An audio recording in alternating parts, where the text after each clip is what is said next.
Muchísimas gracias a todo el mundo, buenos días por acompañarnos a la séptima sesión del Seminario Permanente sobre Migración Internacional en su ciclo 2015 y ahora nos toca organizar la sesión acá en el CIESAS y bueno, no, Olga, se me hace que tú nos dabas la bienvenida. No hay ningún problema, Pati, no hay ningún problema, no pasa nada.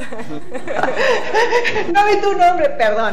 Bueno, pues yo creo que es el gusto y la emoción de tener aquí con nosotros a Alberto Jicotencatl, que nos va a acompañar ahora, pero antes quiero agradecer la participación de las sedes que están conectadas, acompañándonos ahora, la Universidad de La Coruña, el Colegio de la Frontera Sur, no lo veo, no veo a nadie, pero bueno, el Colegio de Michoacán, que sabemos que Gustavo López Castro tuvo que ausentarse, entonces esperamos que nos esté acompañando alguien de ahí, y el Instituto de Investigaciones Antropológicas de la UNAM, y que incluye al público del Instituto de Investigaciones Sociales de la UNAM. También saludamos a quienes nos siguen por internet, y les recordamos que pueden enviar sus preguntas por la cuenta de Facebook del seminario para que puedan participar activamente con nosotros. Según el formato que tenemos del seminario, le vamos a dar a Alberto 50 minutos para hacer su presentación y después tendremos una hora para hacer las preguntas y respuestas de todos y todas. Ahora Pati, nada más va a faltar, perdón Pati, dígame. Nada más va a faltar entonces que te presente a ti, a la doctora Patricia Zamudio, y agradecer al CIESAS Golfo, que son quienes están organizando la sesión el día de hoy. Les agradecemos a todos su organización y nos da mucho gusto estar con ustedes. Y ahora sí, adelante si quieres, si no iba a faltar que quedara esto grabado para la sesión del podcast. Adelante. Gracias, Olga. Ándale pues, bueno, gracias, ¿no? Ya saben que es siempre un gusto participar en el seminario y tener también la oportunidad de tener invitados aquí localmente y compartir con ustedes pues diferentes perspectivas de los procesos migratorios. Ahora estamos en este ciclo, estamos trabajando temas de religión, de discriminación y otros procesos que están siendo muy relevantes pues en el mundo, ¿no? En el tema de la migración. Y tenemos, como les decía, el gusto de tener a Alberto Jicotencatl Carrasco, que es el director de la Casa del Migrante de Saltillo. Una casa muy activa en la defensa de los derechos de las personas migrantes y en donde yo he tenido el gustazo de estar y de mirar cómo hay un ambiente siempre de mucha cordialidad, de mucha fraternidad entre las personas de la casa, con las personas migrantes que están albergadas, y bueno, siempre es un gusto mirar eso. Alberto es egresado de la licenciatura en Psicología por la Universidad Iberoamericana de Puebla, es maestro en Administración por la Universidad Iberoamericana de Torreón y ha trabajado con población indígena en temas de educación popular en la Sierra Norte de Puebla y niños en riesgo de calle en Querétaro y en Guanajuato. En el tema migratorio fue responsable del proyecto de campo del Servicio Jesuita a Migrantes, México, y desde hace 7 años es director de la Casa del Migrante de Saltillo en el estado de Coahuila. Y nos da muchísimo gusto, es un verdadero, estoy emocionada, ¿qué quieres, Beto? No lo puedo ocultar, que estés con nosotros, con toda esa trayectoria que has tenido en el tema de la migración desde tantas diferentes aristas, ¿no? De tema de los migrantes mismos, quienes defienden sus derechos, ¿no? El apoyo también que necesitamos, promover acciones en red, en fin, ¿no? Una acción de tantos años y tan comprensiva de los procesos migratorios. Y bueno, ya me voy a callar la boca para darte la oportunidad a ti de que hables. Te paso la palabra, Beto, muy bienvenido y muchas gracias por estar con nosotros. Al contrario, Pati, y a todas las personas que nos están acompañando en esta sesión, muchas gracias por el espacio, por el tiempo, por la invitación. Y como bien menciona, bueno, como para temas más de presentación, sé que en las diferentes sedes tendrán una copia del PowerPoint, entonces sería conveniente que nos han comentado que es complicada la transición entre diapositiva y diapositiva, entonces vamos a hacerlo de forma muy despacio, de una manera muy lenta, y al mismo tiempo pues que nos ayuden en las sedes, vamos a ir diciendo cambiamos de diapositiva para que nos vayan siguiendo. Pues como bien menciona Pati, mi nombre es Alberto y agradezco mucho la invitación. Lo paso solamente así, ¿verdad? Pero que en cada sede vayan... Tienes que hacer el porcentaje de sí. Que dijo ella. Esto que dijo, es acá está. Sí. ¿La van a mandar? Sí. Ahí está. Ahí está. Muy bien. Bueno, en lo que seguramente se acomoda la lámina en cada una de las sedes, pues compartirles primero quién es y qué hace la Casa del Migrante de Saltillo.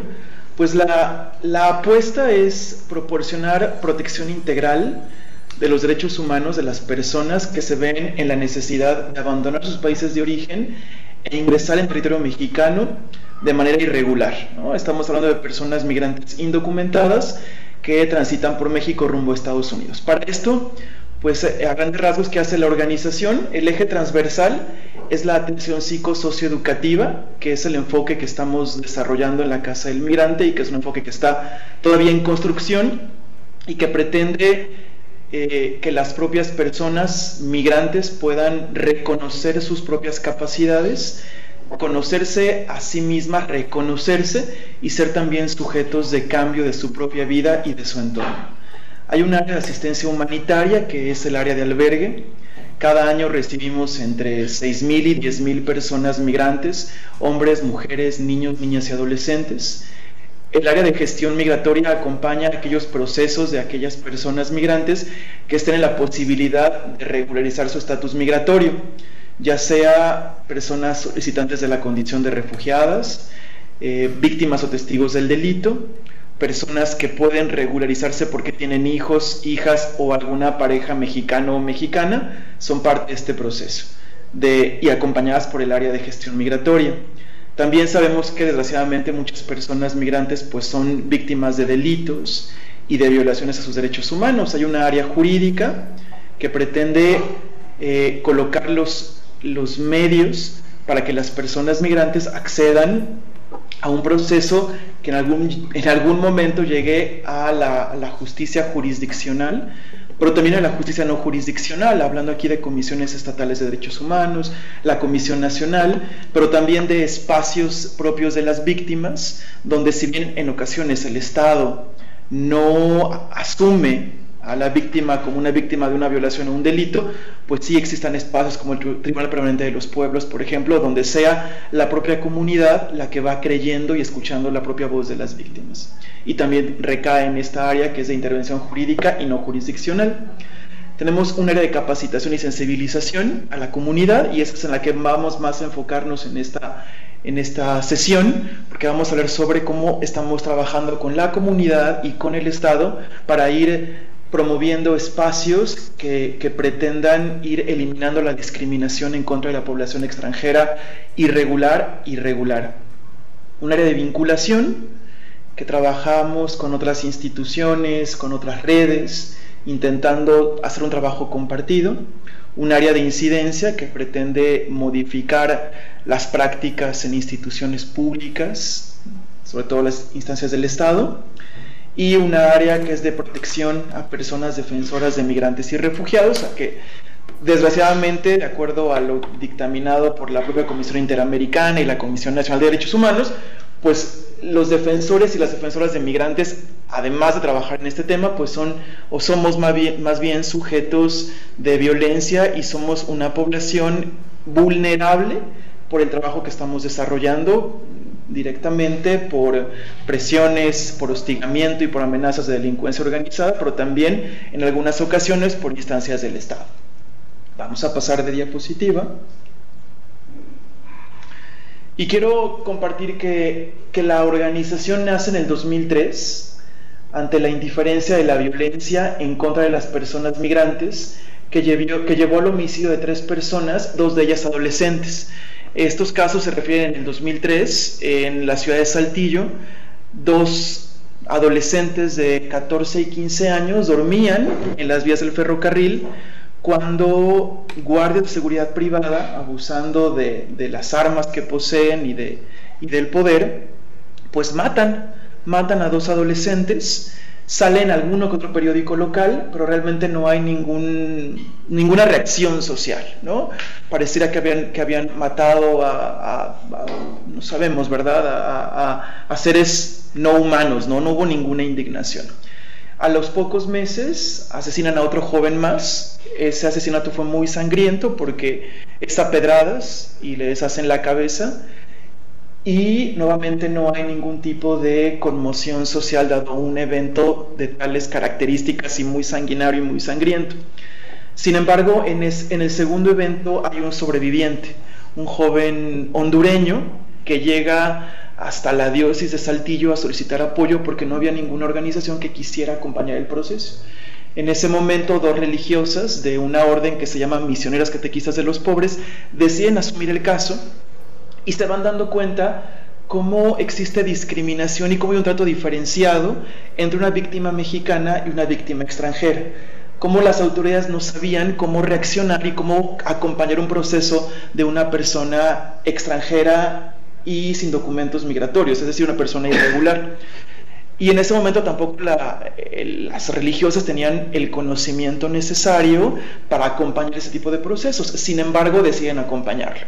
Se encontraron que la víctima fue maltratada por las autoridades de investigación y, por ejemplo, mientras la víctima rendía declaraciones, una vez que la rendía, era regresada a un motel donde estaba albergada, entre comillas, y era esposado cuando él dormía. Es decir, mientras él dormía, vivía con esposas porque temía la autoridad que se fuera a escapar. No asumían que era una víctima y que su condición extranjera e irregular pues no tenía absolutamente nada que ver con un proceso de procuración de justicia. Y al ir acompañando este proceso, las religiosas se dieron cuenta que las personas migrantes no únicamente necesitaban la asistencia jurídica o la procuración de la justicia, sino que había una gran cantidad de situaciones que tenían, o que había más bien situaciones de carencia, y que había de alguna forma que acompañar. Por ejemplo, el tema de un espacio para descansar, un espacio para hacer llamadas, comer, servicios médicos. Y decide estas dos religiosas fundar un albergue para personas migrantes. Pues la organización nace como un espacio de defensa jurídica, ni siquiera como un espacio de protección de los derechos humanos, sino como un espacio de protección y de procuración de justicia. Y después de esto nace como un espacio de albergue para personas migrantes irregulares. Y actualmente dejamos ya el tema jurídico como el fin último, sino como un mecanismo para acceder a la defensa de los derechos humanos de las personas migrantes. En este caso, pues en el caso que les comentaba de la persona sobreviviente y una persona ejecutada o asesinada, pues se coadyuvó en la investigación de uno de estos homicidios con el sobreviviente, y al final se llegó a una sentencia condenatoria en contra de esta persona, en contra del agresor, que fue una persona, insisto, un agente de seguridad privada, y pudimos saber que inclusive aunque fueran personas migrantes, pues podíamos accionar mecanismos para que también estas personas, independientemente de su situación migratoria, pues tuvieran acceso a la justicia. Algo que podría parecer muy lógico, algo que no podría entrar a debate, pero en el 2003 era un tema que se debatía. Un migrante irregular, y como se les llamaba en esa época, porque en esa época el ser migrante irregular era ilegal de acuerdo a la Ley General de Población.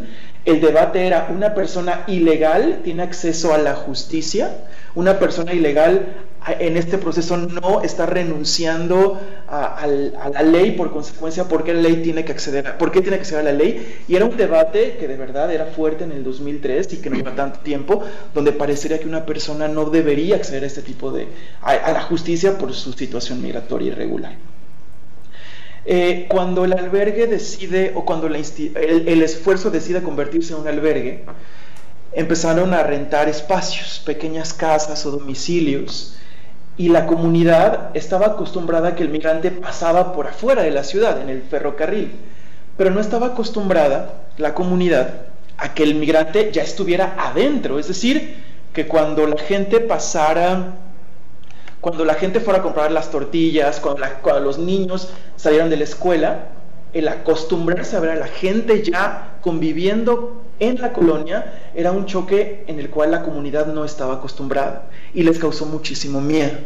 Entonces este espacio, la comunidad, pedía a los caseros que nos rentaban que por favor nos sacaran. Y entonces en 3 ocasiones tuvimos que cambiarnos de lugar porque la propia comunidad tenía miedo a la presencia de población extranjera, porque asumían que eran diferentes, que eran de otro país, que eran de otra religión, que hablaban de forma diferente, que no sabían qué tipo de costumbres podían traer y que podían hacerles miedo a sus hijas, a sus hijos y al entorno. Y por consecuencia nos tuvimos que cambiar en 3 ocasiones de domicilio. El último lugar donde actualmente está la organización, cuando llegamos pasó exactamente lo mismo. Y una de las vecinas muy cercanas a la Casa del Migrante hizo una colecta de firmas. Y en esa colecta le exigían al ayuntamiento que reubicara la Casa del Migrante, porque era un foco de ladrones, era un foco inclusive de enfermedades, y que no era posible que la autoridad permitiera que personas extranjeras irregulares indocumentadas estuvieran conviviendo con la comunidad. Y esto llega también a ser muy contrastante porque en esa época la Casa del Migrante estaba en un espacio muy violento, donde había conflictos entre las bandas de la delincuencia local. Había 2 grupos, y que un grupo quedaba en la parte sur de la Casa del Migrante. Ahora en la parte sur porque estamos como en un espacio inclinado, y el otro grupo, otra banda de jóvenes que cometían actos delictivos, estaba en la parte de arriba. Y constantemente había pugnas entre estas 2 bandas de delincuencia común, se peleaban, había en ocasiones riñas fuertes, y existe todavía venta de droga. Sin embargo, como en esta visión que tenemos mucho en algunos espacios de México, pues decimos que el mal lo traen de afuera, porque nosotros estamos bien. Mi hijo es el bueno, mi hija es la buena, sí, pertenece a una banda, pero la droga la traen los migrantes. Quien ocasiona los pleitos son los migrantes. Y entonces era un pretexto bastante bueno, hablando familiar y comunitariamente, diciendo que la comunidad está bien y el que está mal es el que viene afuera a desequilibrar la estabilidad que teníamos. Y ante esto nos dimos cuenta, y para esto ya estamos hablando ahora sí estamos hablando más de esta diferenciación que hace la comunidad entre un extranjero y un local o un mexicano. Y quisiera compartir pues qué nos dice la Convención Internacional sobre la Eliminación de todas las formas de discriminación racial. ¿Qué nos dice que es la discriminación? Pues es toda distinción, exclusión, restricción o preferencia basada en motivos de raza, color, linaje u origen nacional o étnico, que tenga por objeto o por resultado anular o menoscabar el reconocimiento, goce o ejercicio en condiciones de igualdad de los derechos humanos y libertades fundamentales en las esferas políticas, económicas, sociales y culturales o en cualquier otra esfera de la vida pública. Entonces podemos ir reconociendo que en estas acciones, en esta forma de pensamiento, pues de acuerdo a una definición internacional, pues es discriminación. Y a nivel local, el CONAPRED, el Consejo Nacional para Prevenir la Discriminación, nos dice que es una práctica cotidiana que consiste en dar un trato desfavorable o de desprecio inmerecido a determinada persona o grupo que a veces no percibimos, pero que en algún momento la hemos usado o la hemos recibido, ¿no? Entonces, con estas 2 definiciones tampoco tenemos que ahondarnos mucho en temas conceptuales, porque es evidente que en ese tipo de pensamientos y acciones hay discriminación en contra de las personas migrantes por su situación migratoria y por su situación racial, que son discriminadas. ¿Y qué fue lo que, como vimos al principio, la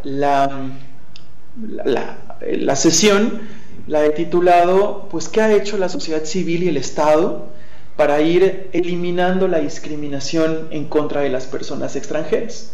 Y ahora vamos a enfocarnos en esa área. Cuando les dije, hay una área que se llama de formación y capacitación, pues les compartía que en esa área vamos a concentrarnos mucho, ¿no? Porque es una de las herramientas que tenemos para que junto, en algunas ocasiones con el Estado, pues ir intentando que la comunidad sea mucho más inclusiva y vaya reconociendo que está discriminando y pueda compartir la vida cotidiana con la población extranjera. Empezamos un trabajo primero con las personas cercanas a la Casa del Migrante y nos dimos cuenta que, hablando de forma teórica, llegábamos muy corto. Es decir, la discriminación, más allá de ser un tema conceptual y racional, es un sentimiento que evoca poco a la razón. Cuando empezamos a dialogar con las personas y empezamos a compartirles racionalmente o en temas de derechos humanos por qué el migrante no debe ser discriminado y por qué el migrante debe ser incluido, a la gente le hablábamos en otro lenguaje que no compartía con nosotros. Y nos dimos cuenta que lo que había punto de unión era la religión. La mayoría de las personas eran católicas. Y entonces, como el proyecto nace de la religión católica, le pedimos a esta misma congregación que nos ayudara. Y esta misma congregación ideó una estrategia para posicionar el tema en las familias. Lo que hizo fue tomar una imagen de la Virgen de Guadalupe y fue haciendo visiteo casa por casa, alrededor de varias manzanas de la comunidad. Casa por casa iban llegando a cada una de las casas y hacían una oración en esa casa y dejaban la imagen de la Virgen para el siguiente día o al tercer día. Y fueron formando en cada calle un círculo guadalupano. Una vez, y del tema migrante no hablaban absolutamente nada. La casa seguía a un lado y la gente seguía inconforme y la gente no quería admitir a la casa del migrante.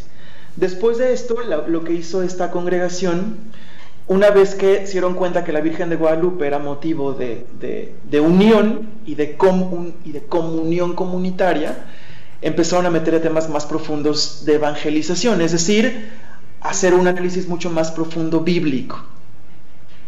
Y entonces, a la par, fueron reconociendo al migrante como ese sujeto al que la Biblia ordena o invita al católico y a la católica a ser parte de la comunidad. Él es el que hay que dar de comer, el enfermo que hay que cuidar, el preso que hay que visitar en ocasiones.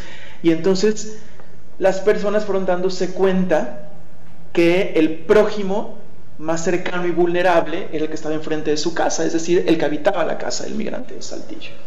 Y fueron reconociendo la humanidad de la persona migrante al irlo asumiendo como hijo de Dios también y como su propio hermano. Y entonces saltamos ese proceso que ya no fue un proceso teórico ni definiciones de instancias internacionales, sino un sentir humano personal. Y de esa forma la propia comunidad fue incorporando a la casa del migrante y fue haciéndola como parte de su vida cotidiana. Y fueron perdiéndole el miedo a la población migrante. Compartirles como tema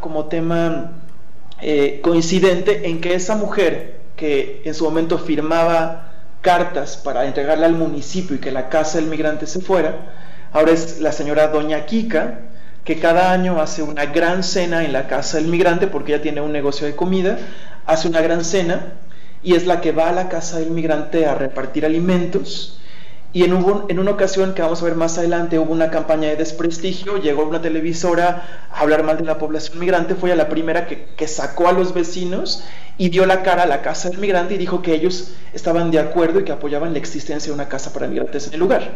Entonces vamos con esto quiero compartir cómo es posible y cómo sí es posible que el trabajo cercano, que el trabajo humano y que el trabajo directo con la comunidad podemos ir acompañándolo e ir desarrollando estrategias de inclusión que van eliminando la discriminación no únicamente desde una forma conceptual o teórica, sino también desde una forma vivida en la cotidianidad. Nos dimos cuenta también que la casa debería ser un espacio público, es decir, un espacio de encuentro comunitario. La casa del migrante ahora subsiste en gran medida de los voluntariados. Entonces, a la casa del migrante van muchas personas de la comunidad.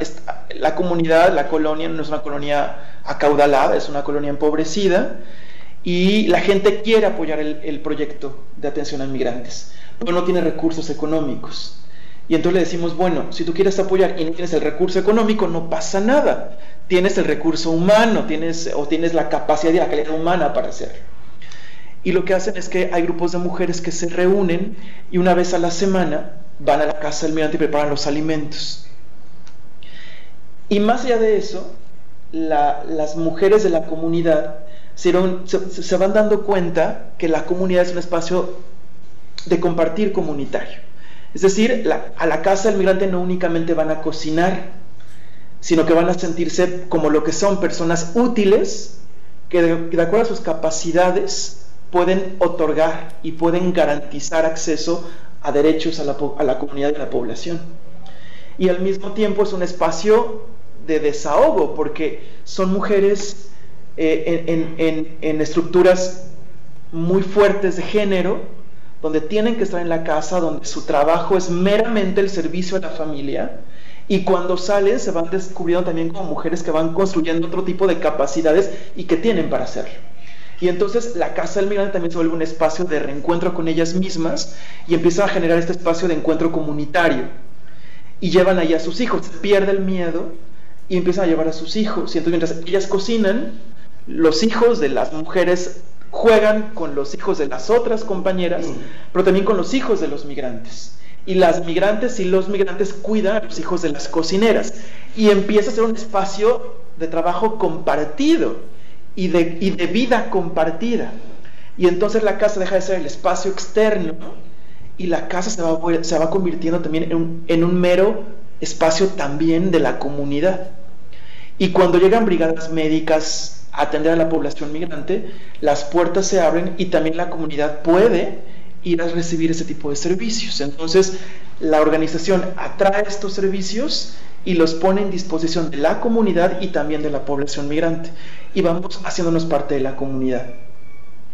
De la misma forma, lo que estuvimos haciendo es no únicamente trabajar con la comunidad, sino que pasa alrededor, es decir, con la ciudad y con los ejidos. Esta área trabaja con universidades locales, tanto privadas como públicas, con colegios privados y públicos, preparatorias y universidades, e inclusive con kinder. Y quiero explicar la experiencia de los kinder, que es maravillosa. Vamos a estos espacios, la propia comunidad migrante va, comparte su vida, y la gente empieza a darse cuenta que el migrante no es aquel monstruo que pensaba que era, y van reconociendo la humanidad del migrante.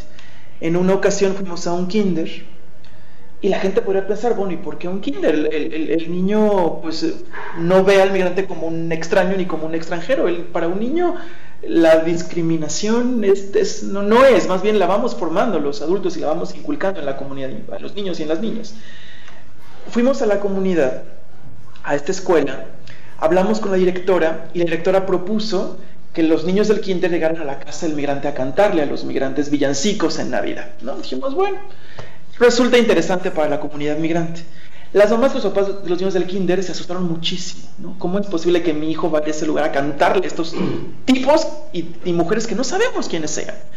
Y afortunadamente los papás y las mamás acompañaron a los niños del kinder a la casa del migrante. Y cuando el migrante empezó a oír a los niños cantándoles villancicos, los migrantes hombres y mujeres empezaron a llorar, porque les recordaban a los hijos de esa misma edad que habían dejado sus países de origen. Y entonces los papás y las mamás del kinder cuando ven al migrante rudo, moreno, de trabajo fuerte, porque muchas son gente de campo, son gente de construcción, cuando ven a ese migrante con el color de la piel, del sol, esas manos rudas, llorar, descubren que también es un ser humano, y descubren que es tan papá como él. Y entonces dicen, es cierto, yo no haría por mi hijo. Y entonces empieza a haber también una comunión entre esos papás jóvenes y estos migrantes que también son jóvenes, y empiezan a haber espacios de coincidencia. Y entonces nos dimos cuenta que tenemos que trabajar también, no únicamente con la comunidad cercana, sino también con la comunidad alrededor y en la misma ciudad.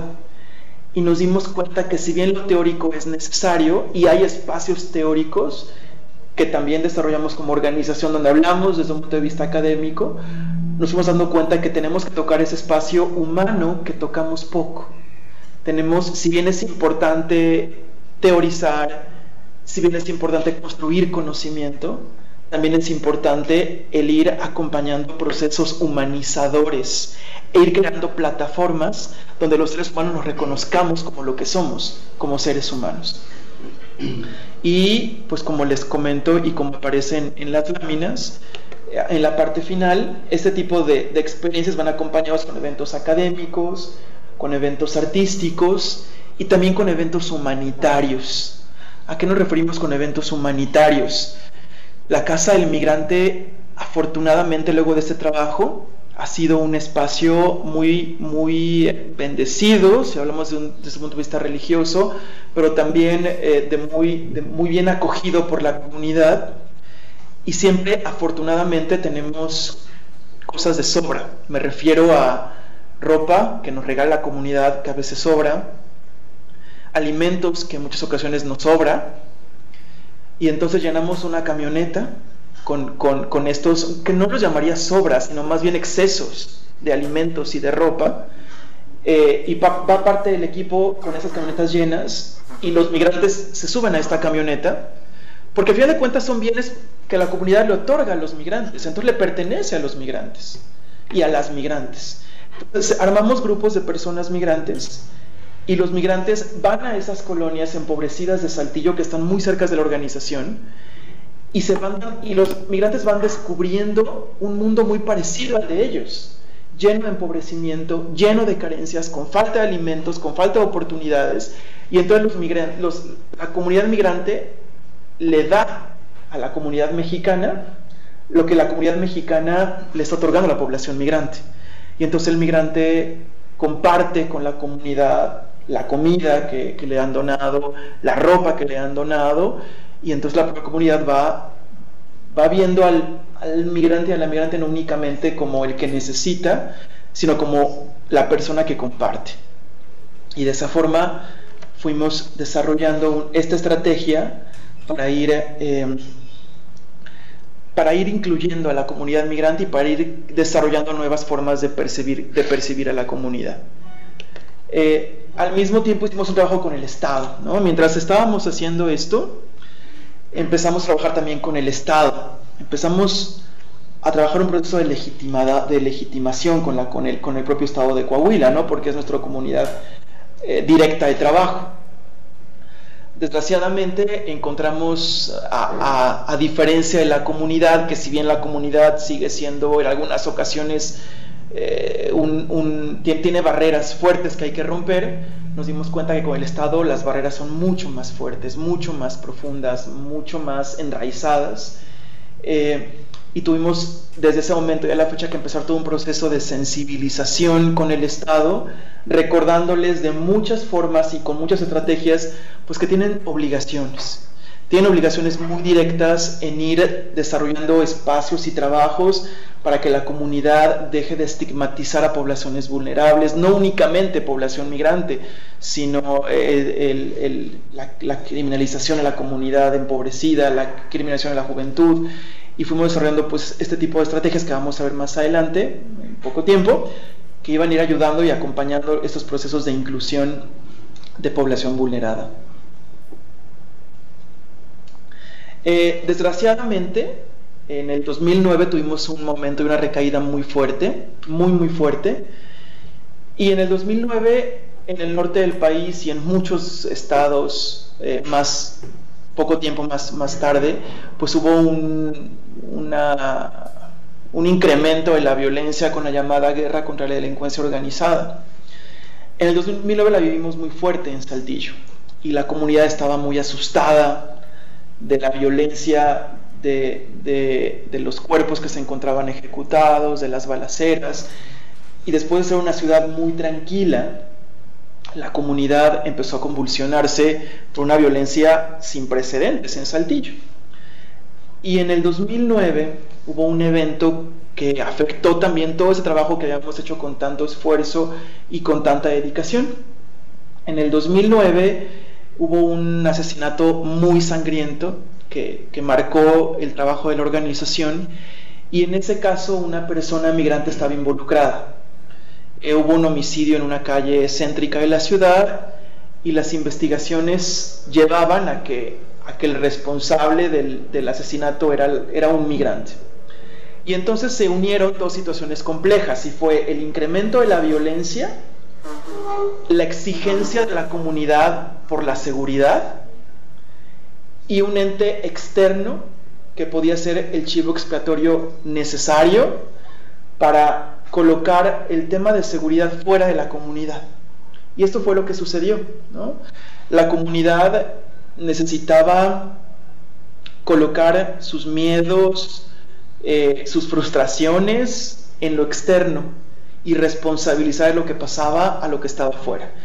Y entonces, asumiendo que el tema del crimen y de la violencia externa es un tema mucho más complejo que un homicidio, a pesar de esto, se concentró en este joven que presuntamente había ejecutado, había matado de una forma muy violenta a esta mujer. Y entonces esta coyuntura fue tomada por el propio Estado y utilizó los medios de comunicación para empezar una campaña de criminalización en contra de la población migrante y en contra de los defensores y defensoras de migrantes. Y entonces empezaron a apedrear la casa del migrante, empezaron a decirnos que éramos responsables del asesinato, que nos fuéramos de la casa, que nos fuéramos de Saltillo, que por nuestra responsabilidad y nuestra culpa habían pasado este tipo de situaciones. Fuimos amenazados de muerte por la comunidad, apedreados en las instalaciones. En ese tiempo estábamos reconstruyendo la parte de oficinas que tenían muchos vidrios, destruyeron esa parte de las oficinas y se formó un grupo de cazamigrantes, como lo llamábamos en ese momento. Es decir, los migrantes viajaban en el ferrocarril y antes de entrar a Saltillo había un espacio de túneles y ahí se puso un grupo de ciudadanos saltillenses con palos y piedras que impedían que la comunidad migrante se bajara del ferrocarril y pidiera ayuda.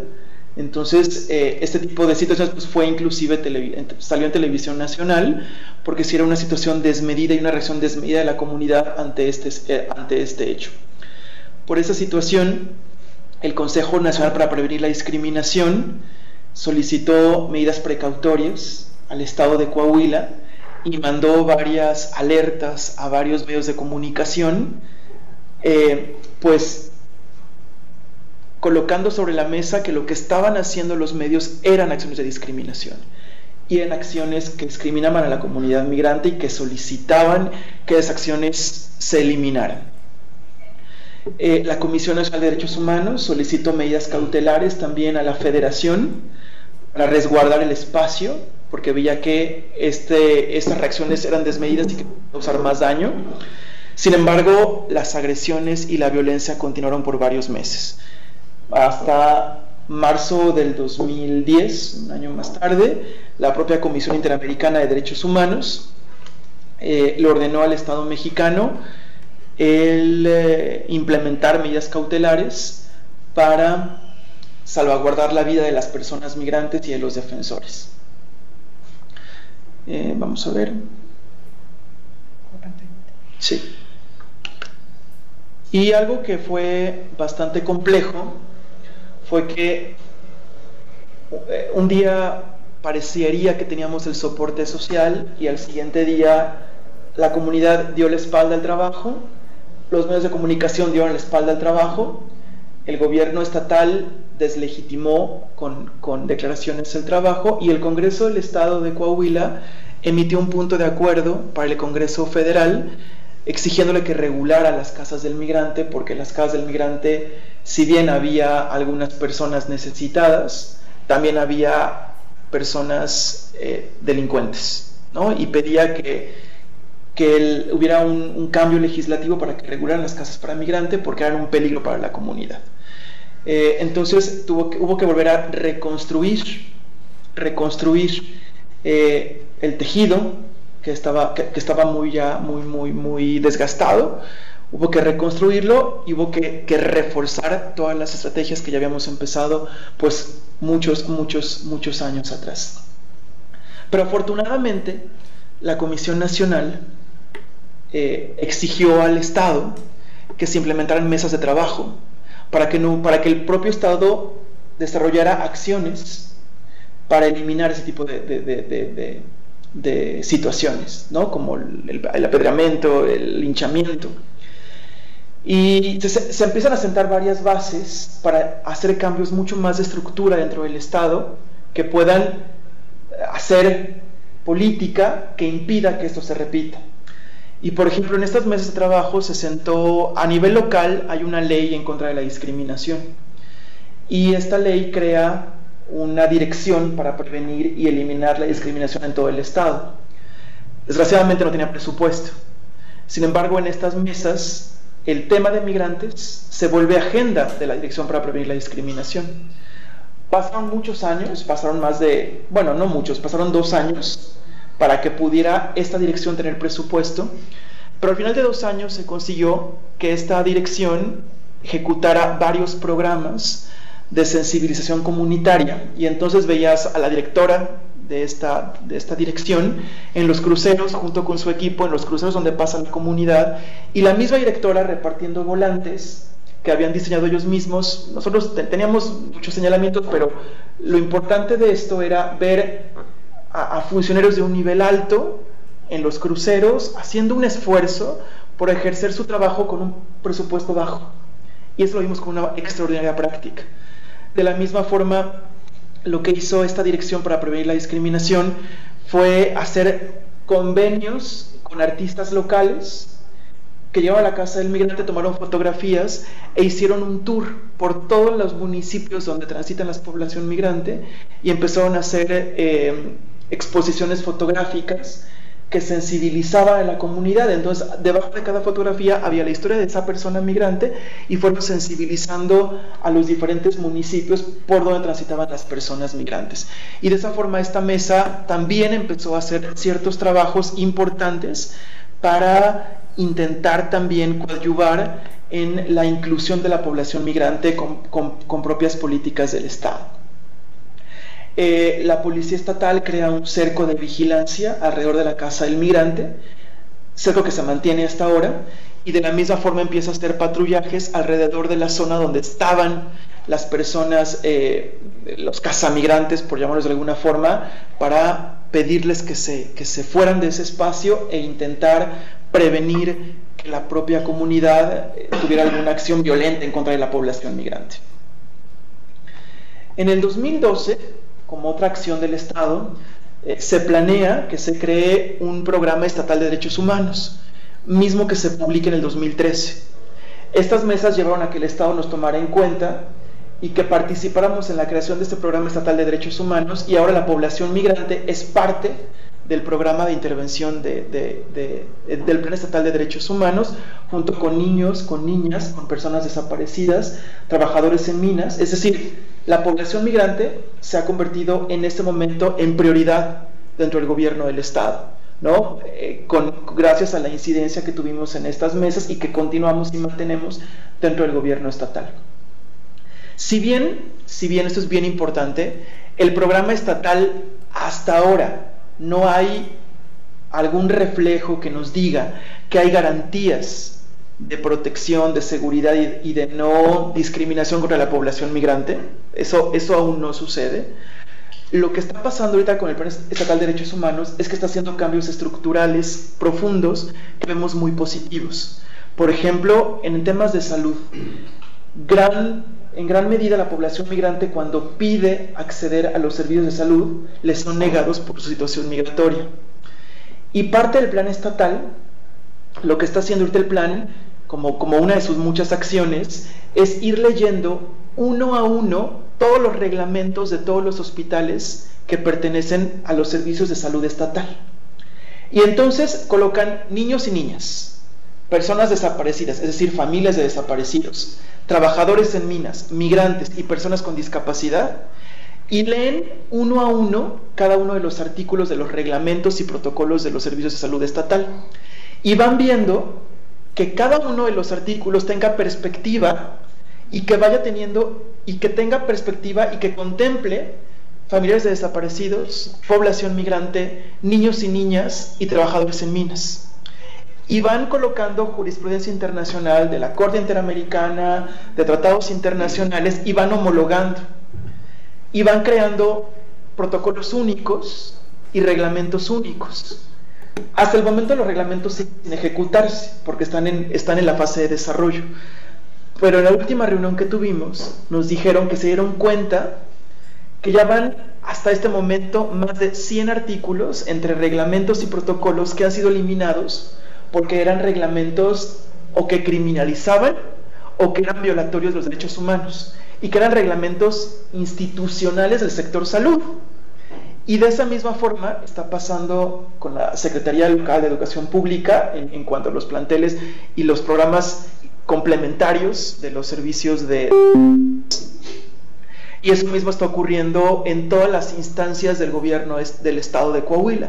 Están en este momento analizando todos los protocolos, reglamentos, y están haciendo reglamentos únicos, inclusivos, que pretenden que no se violen los derechos humanos de esta población.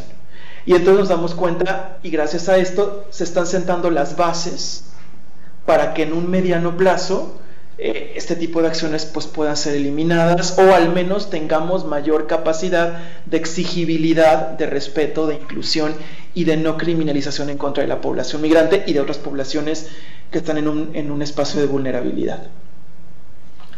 En este mismo contexto, el gobierno del estado crea una reforma legislativa local para el registro civil, porque antes de esta reforma, que después fue aprobada por el Congreso local, los niños mexicanos con padres irregulares no podían acceder al acta de nacimiento. El registro civil no podía otorgarles el acta de nacimiento. Entonces, apenas el año pasado ya se puede hacer esto. Ahora cualquier niño mexicano con padres extranjeros irregulares puede acceder al registro civil, y el registro civil puede emitir los documentos que el niño requiere. Podría parecer que son temas ya brincados, ¿no? El tema del acceso a la identidad, a una nacionalidad, a calidad jurídica, eso debería ya estar brincado, pero a nivel real y a nivel local apenas se pudo brincar el año pasado en el estado de Coahuila. Sin embargo, vamos a verlo un poquito más adelante, al momento de ejercer este derecho, cuando el papá y la mamá migrante irregular llegan al registro civil, el funcionario dice, pues sí, la ley dice que te tengo que registrar. Sin embargo, los procedimientos internos no se han cambiado. A mí mi base de datos me sigue diciendo que tú tienes que estar regularizado. Por consecuencia, yo no puedo registrar al niño, porque cuando exista una evaluación interna, yo no voy a pasar las evaluaciones de control, y ahí me van a despedir. Entonces habrá una reforma legal maravillosa, pero yo no puedo hacerlo, y entonces el niño sigue saliéndose sin su acta de nacimiento, y por eso la casa, digamos que va monitoreando cada uno de los avances legislativos, cada una de las nuevas propuestas de modificación de política pública, porque desgraciadamente se hacen quiero pensar que de buena fe, pero siempre hay procedimientos que quedan a medias. Por ejemplo, en el caso de la ley contra la discriminación local, hubo un caso donde el CONAPRED dictamina que hay discriminación. El CONAPRED le pide al gobierno local que empiece una investigación por el delito de discriminación en el estado en contra de población migrante, y cuando llega la PGJ local dice, sí, efectivamente, la ley que discriminar en el estado es un delito. Sin embargo, y a pesar de que en la ley aparecen las multas por discriminar, no ha sido homologado el Código Penal. Por consecuencia, no hay materia de investigación y no hay materia de sanción. Entonces, tenemos una ley promulgada con bombo y platillo, pero sin dientes, porque el Código Penal no la contempla, y por consecuencia es como si no tuviéramos esa ley. Entonces, digamos que ante estos avances, que definitivamente son necesarios, la organización lo que hace es ir monitoreándola, estos avances, e ir encontrando cuáles son los espacios de quiebre entre la política pública en discurso y la aplicación de esa política pública. A pesar de esto, en el 2014, pues ahí en Saltillo presentamos Saltillo, la capital de la tortura, documentamos 35 casos donde la policía municipal torturaba a personas migrantes, y mientras los torturaba le decía, te pasa esto porque eres palabras altisonantes, y por ti nadie va a ver. Eres un migrante, y por ti nadie va a ver. A ti no hay quien te defienda.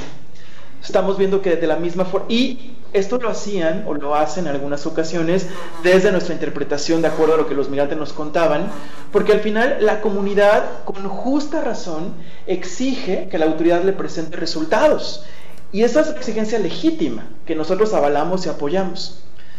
Y la autoridad, en esa celeridad por representar resultados, lo que hace en su momento es tomar a la población más vulnerable por, como ellos dicen, por ti nadie va a ver si eres un migrante. Y a base de asfixia, choques eléctricos, violaciones sexuales en el caso de mujeres migrantes, son abusadas sexualmente, golpeados, asfixiados, para que se declaren culpables de esos delitos que la propia comunidad de Saltillo, con toda la legitimidad, le exige a la autoridad. Entonces estamos viendo que también en esta discriminación la población migrante es el chivo expiatorio perfecto, y lo sigue siendo a pesar de este tipo de propuestas y de transformaciones estructurales que se están dando. Para terminar, quisiera hablar como qué avances hemos caminado en algunas ocasiones de la mano, en otras ocasiones bajo presión, el Estado y la sociedad civil para eliminar la discriminación de la comunidad migrante. Vamos a ver. Ahí. Como un avance es que hay aceptación social con menor discriminación de la población migrante. Como obstáculos es que el Estado no ha mantenido una política de promoción de la diversidad e inclusión. Es decir, ha tenido acciones muy concretas, pero no hay una política sostenida. Esto no es una política pública, no se mantiene. Y siendo Coahuila un estado fronterizo, pues debería de mantener una política pública permanente de inclusión. No hay y para que esto suceda, pues se requiere recurso humano y recurso económico. La Casa del Migrante hace sensibilización social, pero tenemos un recurso humano y económico limitado. Y entonces hace falta que el Estado pueda gestionar sus propios recursos para que eso se convierta en política pública. Como un avance es que tenemos una ley estatal para prevenir la discriminación, pero como un obstáculo, pues la falta de una asignación presupuestal para que se pueda ejecutar esta ley. Hace falta voluntad política también para ejecutar la ley y completar las reformas al Código Penal. Como les decía, tenemos una ley, pero al no ser contemplada en el Código Penal, pues es una ley que es inejecutable. Tenemos un plan estatal de derechos humanos como un gran avance, pero un obstáculo es un proceso de cambio a largo plazo, no es a corto plazo. Hacen falta recursos para la operación. Una o dos personas por cada instancia de gobierno son las que están haciendo la reingeniería institucional, y eso es muy desgastante para estos funcionarios que nos hemos reunido con ellos, y de verdad puedo reconocer que tienen voluntad para hacerlo, pero dos personas transformando la política pública de la Secretaría de Salud Pública de todo un estado, realmente es un trabajo que sobrepasa la capacidad humana, cuando además de esto tienen su propio trabajo asignado, ¿no? Esto es un trabajo extra sobreasignado, y eso es complejo. Hay una inercia burocrática que es difícil de erradicar, aunque sabemos que están ya las bases de la estructura. Hace falta una inversión también para que estas transformaciones permeen a la persona de ventanilla, porque el de ventanilla mantiene las prácticas de hace 10 años, ¿no? Aunque a nivel de estructura existan reformas. Y bueno, la fórmula es compleja de gestión y de reingeniería institucional. Con esto me refiero a que no hay un canal establecido para que la reforma de la estructura institucional permee en todos los funcionarios públicos, desde las direcciones y secretarios o secretarias de Estado local hasta el de ventanilla, ¿no? Eso aún no hay un proceso claro, definido, ágil, y eso se convierte en un obstáculo. Como un avance, que no lo mencioné por cuestiones de tiempo en la exposición, es que en temas de salud, las personas migrantes tienen acceso a este derecho, y quien lo ejecuta son las entidades federativas con un recurso federal. Y las personas migrantes tienen el derecho a acceder al Seguro Popular por 30 días. Ese es uno de los avances más representativos. Sin embargo, ¿qué pasa en la práctica? A nivel local, pues el cuadro básico es insuficiente, el cuadro básico de Seguro Popular. Los migrantes presentan diferentes situaciones fuertes en cuanto a su salud, que no contempla el cuadro básico y hay que meter amparos, y en lo que el amparo es resuelto, el migrante su situación de salud ya empeoró. Y de la misma forma, a pesar de que los estados tienen ya garantizado un recurso público para atender población migrante en temas de salud, no saben cómo operarlo, no saben cómo registrar a las personas migrantes, la gente no está capacitada y siguen negando el servicio de salud a la población migrante extranjera irregular. La ley local tuvo una reforma, como ya les comenté, y un gran obstáculo pues es que no ha habido una adecuación en los procedimientos administrativos. Y pues bueno, aquí se me coló esta que ya estaba contemplada, y bueno, son algunos avances, algunos obstáculos que presentamos, y al final, si bien es un caminar que apenas estamos empezando por intentar eliminar la discriminación en la comunidad migrante, pues sí tenemos la certeza de que tenemos que hacerlo de la mano o bajo presión, pero tenemos que hacerlo con el Estado, porque al final es responsabilidad del Estado, y vamos a apoyar al Estado en lo que tengamos, en lo que podamos apoyarlo, porque al final sabemos que es importante generar política pública que vaya eliminando la discriminación en contra de la población migrante, que ayude a que pueda acceder a sus derechos. Y pues yo terminaría ahí y quitaría... Ah, no, sí, es cierto. Sí.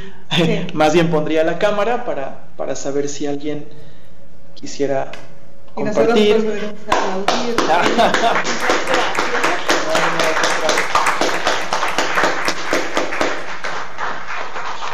Wow, Beto, muchísimas gracias. Es bien interesante escuchar por parte de las personas, de los actores, ¿no? Directos sobre todos estos procesos, ¿no? De cómo identificar los problemas, hacer diagnósticos, todo esto, pero además ir caminando hacia su resolución de la forma tan creativa, original y también a veces muy difícil, ¿no? De hacerlo.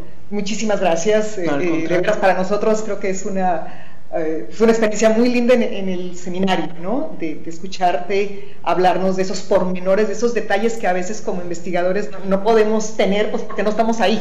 Nos platican, pero pues no es lo mismo y tú sí estás ahí, ¿no? Ahora vamos a pasar a la parte de preguntas y respuestas, y yo voy a pedir a la Universidad de La Coruña empezar. Ellos que ya sabemos que por allá es un poquillo más tarde en el día. Entonces, si ustedes tienen alguna pregunta o comentario de la Universidad de La Coruña, por favor. Sí, no hay preguntas en Coruña, muchas gracias, pero queríamos agradecer mucho la intervención de Jicotencat. Bien, muchísimas gracias. ¿Hay alguien en el Ecosur? No veo si estén conectados. Pareciera que no, ¿verdad? Sí, están. Sí, aquí estamos, claro que sí. ¿Ah, sí? Bueno, ¿tienen alguna rojas? pregunta? Disculpen. Bueno, pues muchas gracias, Alberto. Siempre la historia de la Casa de Saltillo y el trabajo que hacen, pues es emblemático de mi punto de vista, ¿no? Es una de prácticamente de los últimos puntos a los que llegan los migrantes, y este trabajo, bueno, antes de pasar a otros lugares en la propia frontera, pero para muchos es el último punto. Inclusive esta labor desde distintos ángulos, pero sobre todo la humanitaria, pues es reconocida por los propios migrantes. Los migrantes ya saben, muchos de los migrantes centroamericanos en esta conformación y fortalecimiento de estas redes, saben que llegar a Saltillo no es un saltillo, es un gran salto, y representa para ellos una esperanza, ¿no? Por lo menos en el intento de llegar y saber que en ese punto en el que ya casi están llegando al norte, tienen una acogida, ¿no? Yo conozco parte del trabajo que han hecho, no todo, ¿no? Pero sí ha sido un esfuerzo importante. Creo que también vale la pena que quizás comentaras algo, porque yo siento que también parte del trabajo, hay distintas vertientes del trabajo que han hecho que también Saltillo se haya fortalecido en la lucha de varias de ustedes, tanto desde la base como también desde algunos personajes como el padre Pedro, que es reconocido, ¿no? Yo he sido testigo también de la manera en cómo ustedes han tenido que ir construyendo y adaptando su infraestructura a este número, este contingente de migrantes que van llegando y en los cuales pues ha habido un alto volumen en algunos momentos, ¿no? El año pasado que estuvimos ahí haciendo unas entrevistas que ustedes amablemente nos acogieron, bueno, esta parte que comentas de ese momento de los niños cuando van a cantar, a mí me tocó algo similar, porque lo interesante es que creo que en la historia que has contado también hay otras personas que han participado con su trabajo voluntario, tanto estudiantes como mujeres, como bien lo decías, amas de casa, ¿no? Pero me llamó poderosamente la atención en ese momento que estábamos en la entrevista del grupo de albañiles que van a cantar, no recuerdo si son qué día de la semana, pero sobrecogida en aquella ocasión, que nosotros estábamos esperando las entrevistas y creo que esto es un aspecto importante que habría que destacar y que me gustaría que comentaras algo de cómo cómo hay una comunidad en algunos momentos que se generan en la propia estancia, ¿no? Y que hace que confluyan personas de distintas religiones y que los une, digamos, en este dolor para crear este ambiente en el que pueden hacer catarsis y quizás recuperarse un poco emocionalmente para poder continuar. Bueno, creo que más que pregunta lo que tengo son muchísimos agradecimientos. Yo creo que hemos aprendido mucho del trabajo que han hecho, de las distintas luchas que han emprendido en distintos foros, y de las enseñanzas que tenemos del trabajo que se puede hacer de distintas trincheras. Gracias. ¿Alguna otra comentario o pregunta? No, por aquí nomás, gracias. Adelante, entonces, ¿quieres comentar? Sí, un saludo, igualmente, me da muchísimo gusto verte, aunque sea de lejos. Pues sí, la casa la casa del migrante se ha vuelto un espacio, como bien dices, Marta, un espacio de encuentro comunitario. Entonces, cuando la organización empezaron 2 religiosas, después llegó el padre Pedro Pantoja, después llegaron 2 voluntarios, entre ellos yo, hace aproximadamente pues ya algunos años, y poco a poco fue creando esta plataforma de inclusión social. Y en este momento pues es un equipo bastante grande, somos un equipo de aproximadamente 16 personas de base, pero lo más importante y lo más maravilloso es que la organización sobrevive porque el número de voluntarios entre personas de servicio social, gente que va a cocinar, gente que va a cantar, yo creo que llegamos a las 200 personas que están de alguna u otra forma entrando a la casa del migrante a hacer algún tipo de servicio. No quiero pensar todavía en la gente que manda, ¿no? Es decir, aquellas personas que tienen un día complejo y que la vida no les da para ir a la casa y aportar tiempo, pero que mandan despensas, mandan ropa, hacen acciones en beneficio de la casa del migrante. Solamente en la gente que ingresa a la organización a hacer un trabajo directo con la población, pues yo creo que o llegamos a los 200 o superamos ya las 200 personas, que eso también representa un gran reto, porque tiene que hacerse de alguna forma ordenada. O sea, las buenas intenciones hay que saber y aprender a canalizarlas, hay que aprender a fortalecerlas, porque un buen corazón que llega a una tierra donde quién sabe qué pueda sembrar, pues la gente se frustra. Y entonces la capacidad y esa humanidad que necesitamos fortalecer se pierde. Entonces para la organización ha sido también una apuesta, no únicamente la apuesta es la comunidad migrante, sino también la apuesta es aquella comunidad que quiere ser agente de cambio.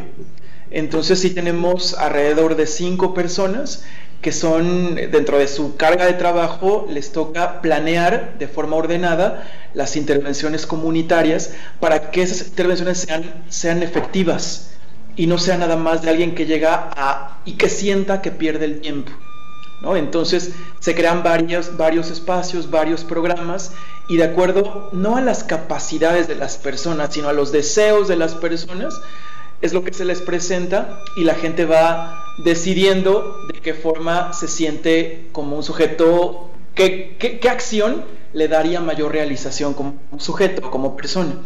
Y entonces sí, ese es un reto impresionante, y como nos compartías, ¿no? Todas las clases sociales confluyen, desde clases medias altas o altas, empresarios que llegan a ser sensibles, y también personas empobrecidas. Por ejemplo, tenemos un caso desde hace 5 años, 2 hombres retornados, vivieron muchos años en Canadá, regresan a Saltillo, viven en Saltillo, y ellos les fue muy bien en Canadá, afortunadamente, tuvieron un trabajo muy estable, que les rindió lo que ellos querían que les rindiera, y entonces, como parte del agradecimiento a la vida por la buena oportunidad que tuvieron y por un final bueno, ellos, junto con sus familias, hemos visto crecer durante 5 años a sus hijos, van el 24 de diciembre a dar la cena de Navidad. Es decir, es una fecha significativa, ¿no? Muy, muy significativa en México y a nivel familiar. Y ellos gustosamente dicen, es que el 24 de diciembre es de nosotros y de los migrantes. Entonces ellos preparan toda la cena, ¿no? Inclusive adornan el salón, y ellos son, la cena es de ellos, ¿no? Ellos la preparan y la hacen. Entonces es como uno de los ejemplos donde la Casa del Migrante es un espacio de confluencia y de encuentro comunitario y de realización personal. También creo que eso es muy importante, ¿no? El brindar la plataforma para que la gente y las personas se sientan lo que son personas, donde se encuentran con otras personas. No sé si respondí un poco a lo que querías que explicara un poco más, Marta. Sí, está bien. Tal vez también, ya aprovechando el micrófono, que también esa organización la tienen los migrantes que están en la casa, ¿no? Que ustedes han sido una de las casas que han roto esta idea de las 72 horas, justamente por el tema de la inseguridad para los migrantes, y entonces han tenido que organizarse internamente también en los roles que tienen algunos de los migrantes que están más tiempo, ¿no? Sí, es correcto. En la casa del migrante no hay un tiempo mínimo de permanencia. El tiempo de permanencia es el que el migrante necesite. Pero por temas de seguridad, las reglas son muy complejas. Son complejas en cuanto al cumplimiento, no porque sean difíciles, sino porque al final las personas migrantes pues son tan personas como nosotros, que decidimos a qué hora comemos y a qué hora nos dormimos, y a qué hora prendemos la televisión y a qué hora la apagamos, y qué programa queremos ver y qué estación queremos oír y qué canción queremos o no queremos oír. Y al final, cuando llegan a un contexto como el de la Casa del Migrante, la gente, hay un horario para despertarse, un horario para dormir, 1 hora para comer, 1 hora para cenar, 1 hora para ver televisión, un canal que ver televisión, una película que ver. Es decir, sí, realmente es complejo, es muy complicado, pero no hemos encontrado otra fórmula para una correcta gestión de la convivencia más que la tradicional, que es encuadrarlo en horarios y espacios y tiempos. Y eso llega a ser muy desgastante para cualquiera de nosotros, ¿no? Yo me imagino en ese contexto, digo, yo me volvería loco, me jalaría los cabellos todos los días, que alguien me diga a qué hora me tengo que dormir y a qué hora me tengo que levantar. Entonces, y eso representa un reto. Cuando la gente estaba 3 días o 72 horas, a la gente decía, sí, me levanto a esa hora y me voy, no pasa nada. Cuando la gente tiene que permanecer hasta más de 8 meses, por supuesto que llega a ser un proceso de mucho desgaste. Por consecuencia, el acompañamiento es personalizado. Cada persona tiene un tiempo de permanencia que se va renovando de forma constante, pero es indefinido. Hay personas que llevan ahí más de 6 meses y cada persona se le hace un proceso de acompañamiento diferenciado, ¿no? Entonces cada uno recibe el acompañamiento que requiere de acuerdo a su situación y el tiempo de permanencia que tenga. Entonces el acompañamiento no es el mismo el de un refugiado o una refugiada, el de un solicitante de la condición de visa humanitaria por víctima del delito. No es lo mismo el que necesita 3 meses, el que necesita 8 meses, y el acompañamiento es muy diferenciado, y eso es uno de los más grandes retos que tenemos como organización, el ir acompañando humanamente a cada caso por separado, ¿no? Nosotros sabemos que en temas de deportación cada migrante debería llevar su expediente, tiene que ser único, ¿no? Aquí son como machotes y van para afuera, ¿no? En la casa del migrante, cada migrante tiene un expediente único, y cada migrante se le desarrolla una intervención única y específica que solamente le da para ese caso y en ese momento y para esa historia de vida. Gracias, Beto. De la UNAM parece que no hay nadie, ¿verdad? Entonces, le pasamos a ustedes, Olga, el micrófono, por si tienen preguntas allá en Cole. Luis Escala. Hola Pati, hola Alberto, muchas gracias por la sesión. Yo tengo 2 preguntas muy puntuales. La primera es que, Alberto, bueno, creo que a todos nos encanta la narrativa que presentas en términos ascendentes de cómo la fundación de la Casa del Migrante allá en Saltillo en el año 2003 enfrentó una serie de obstáculos y cómo los logra superar. La historia resulta fascinante, y sobre todo en algún momento dado pues tú planteas algo que pareciera ya como que una especie de final feliz de la historia, porque dices, la casa se convierte en un espacio público, comunitario, algo así que ha significado yo lo anoté aquí como la pérdida del miedo al otro, ¿no? Y eso creo que es un gran logro. Incluso en un momento dado esto significa la puesta en marcha de cosas que tú llamas procesos humanizadores. Entonces la pregunta que yo tengo es ¿por qué en el año 2009 las cosas se rompen tan fácilmente, o por lo menos pareciera que se rompen fácilmente, se vuelve rápidamente a este clima pues prácticamente xenofóbico, ¿no? Yo sé que es un lapso muy corto, 2003 al 2009 pues no es un gran lapso, pero sí me gustaría escuchar tu reflexión al respecto. La segunda pregunta es si pudieras abundar un poco más sobre la relación o qué papel ha tenido, si es que ha tenido algún papel, la relación de la Casa del Migrante de Saltillo con otras casas del migrante a nivel nacional. ¿De qué manera esta articulación ha servido, ha sido útil, ha sido meramente ornamental, no lo sé, para la labor que ustedes desarrollan en Saltillo específicamente? Y de paso, pues, ya que hablamos del papel de relaciones, ¿qué papel ha tenido la relación con, por ejemplo, la jerarquía católica? Dado que tú señalaste cuán bien se supo utilizar esto de la participación, de la afiliación católica de la población como un vehículo precisamente para transformar la imagen del migrante. Eso es todo, muchas gracias. Pati, yo tengo también... ¿No hay más preguntas? Sí, yo también tengo un par de preguntas que además creo que se articulan a lo último que mencionaba Luis.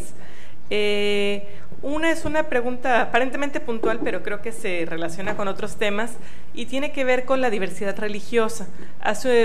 En varias ocasiones mencionaste, ¿no?, que los migrantes no necesariamente son migrantes católicos, y sin embargo es a través de, digamos, esta identidad católica de la localidad como se puede hacer este proceso que tú llamas como un proceso de humanización, ¿no?, de aceptación del otro.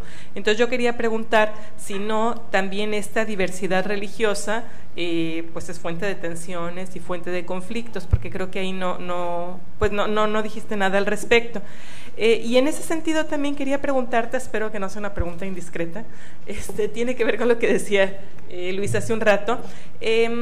creo que mostraste muy bien las tensiones en la comunidad y cómo dentro de la comunidad hay quienes van avanzando, digamos, en el proceso de la aceptación del otro y quienes van pues enfrentando la tensión con quienes mantienen esta posición más adversa a la diversidad o a la alteridad.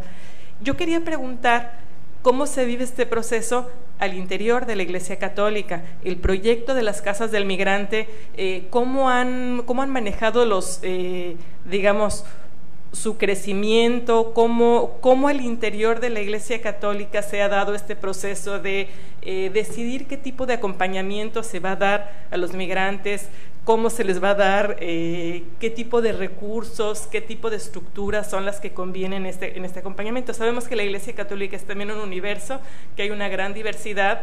Yo me imagino que, pues por mencionar nada más, una de las figuras más mediáticas, quizá, pues sabemos que el padre Solalinde es muy querido por unos, pero no por todos, ¿verdad? Entonces, en ese sentido yo quería preguntarte si nos pudieras decir un poquito acerca de estas tensiones entre cuál es la posición que debe tener la Iglesia Católica en el acompañamiento del otro. ¿Qué sucede ahí adentro? Espero que no sea muy indiscreta mi pregunta. Gracias.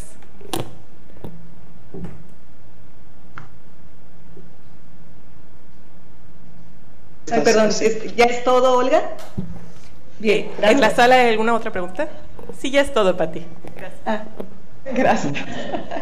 Bueno, es una pregunta, la primera, un tanto que en su momento nos causó mucho conflicto y mucho dolor. ¿Qué había pasado? ¿Por qué de repente un hecho que pudiera no ser, digo, es grave en el hecho como tal, un asesinato siempre es grave, pero en temas de cuando uno va construyendo soporte social, podría parecer algo que no debería haber roto ese soporte social. Y en su momento fue un proceso muy doloroso para nosotros, porque asumíamos que lo que habíamos construido estaba construido sobre arena, que no era una construcción sólida este soporte comunitario y este soporte social. Y nos cuestionábamos si lo habíamos hecho mal, nos cuestionamos si habíamos vivido en una ilusión de algunos corazones que estaban cautivados momentáneamente, pero que ya había pasado la etapa del enamoramiento y ahora sí venía la verdadera etapa de decidir si la comunidad efectivamente aceptaba o no aceptaba a la población migrante.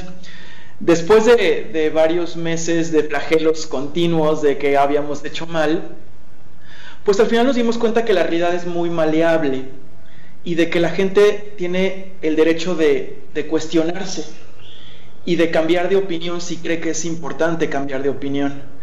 Entonces nos dimos cuenta que si bien el trabajo comunitario tiene que ser fuerte y tiene que ser piedra angular, no podemos, dar por sentada realidades. Es decir, no podemos asegurar que las cosas ya están terminadas y están concluidas.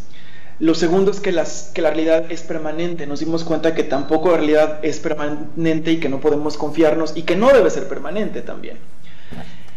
Y al final nos dimos cuenta que muchas de las personas no solamente estaban enamoradas del espacio ni del... Yo no me refiero a que se enamoren del migrante, sino que ese enamoramiento del otro, de la interculturalidad, de la aceptación, de la reconstrucción comunitaria. Pero nos dimos cuenta que para fortalecer la comunión había que dudar y la realidad tenía que poner a la gente a prueba y la gente tenía que regresar, tenía que aislarse, tenía que reflexionar para regresar. Yo quiero compartirles que cuando la comunidad se da la vuelta, en verdad nos sentíamos completamente solos, ¿no? Era los medios contra nosotros, la comunidad contra nosotros, el Estado contra nosotros, y decíamos, es que ¿qué vamos a hacer? Es que nos quedamos solos los defensores y los migrantes, y esto está terrible. Y poco a poco, la gente que ni siquiera nos ofendió, solamente dejó de ir a la organización, dejó de compartir, poco a poco empezó a regresar, ¿no? Por supuesto que no hubo reclamos de parte de la organización, no hubo ni reclamos, nada. Entendimos que la gente tiene el derecho a pensar, a salir, a reflexionar, y que cuando regresan con mayor convicción. Y cambiamos el discurso también, porque nos dimos cuenta que el discurso era: hay que incorporar al migrante, hay que acompañarlo porque es vulnerable, pero además porque es bueno, porque es papá y es mamá, y es bueno, ¿no? Y si bien en este caso después lo defendimos porque hubo tortura en contra de la población migrante, pues tuvimos que aceptar que el migrante es persona, tan bueno y tan malo como el ser humano. Y cambiamos ese discurso también de santificar al migrante, ¿no? Y entonces ir colocando al migrante como un sujeto que necesita protección, acompañamiento, porque su condición le da vulnerabilidad, pero que es tan bueno y tan malo porque es tan persona como el vecino y como yo y como los que estamos acá sentados. Y entonces ha sido un proceso también de ir humanizando al migrante también, ¿no? No tenerlo en santificado, porque no es un santo, tampoco es un demonio, vamos, es un ser humano. Y es también presentarlo como lo que es, una persona que puede cometer errores, y si esos errores inclusive rompen la ley, pues tiene que ser sancionado, ¿no? Es decir, también nos vamos colocando como en ese espacio de decirle a las personas: nosotros estamos a favor del respeto a la ley, del respeto a los derechos humanos, y si es migrante el que viola la ley, pues necesita una sanción como cualquier persona. Y así vivimos ese proceso. ¿Qué fue lo que pasó? Pues pasó que teníamos una comunidad enamorada y el enamoramiento terminó, y yo creo que ahora sí tenemos una comunidad que ama y que decidió, ya no bajo el efecto de la ilusión, sino bajo el efecto de la realidad, decidió caminar de la mano con la comunidad migrante y con la Casa del Migrante. Y ahora ya saben que hay migrantes que cometen errores. Hace poco hubo otro homicidio de un joven de La Narro, y ese sí, claramente, a diferencia del primero, claramente la participación de un migrante fue, ¿no? Claramente. Y cuando vimos la noticia en un medio de comunicación, dijimos: otra vez. Y nos preparábamos para lo peor, y lo peor nunca llegó, no pasó absolutamente nada, ¿no? Entonces nos dimos cuenta de que ahora sí ya hay amor, no nada más enamoramiento. ¿Cómo trabajamos con las demás casas del migrante?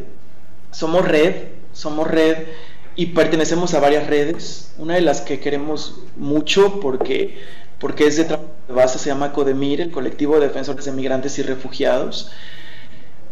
Sí considero que es complejo, dado que todos estamos trabajando en emergencias, el crear un proyecto compartido y estratégico de protección nacional o regional a la población migrante. Ha sido un proceso, eso ha sido muy, muy complejo, ha sido muy difícil, pero al final hemos logrado tener un colectivo que nos acompañamos humanamente también, ¿no? Que estamos al pendiente de la seguridad del otro, y que salimos a dar la cara cuando el otro necesita que juntos demos la cara.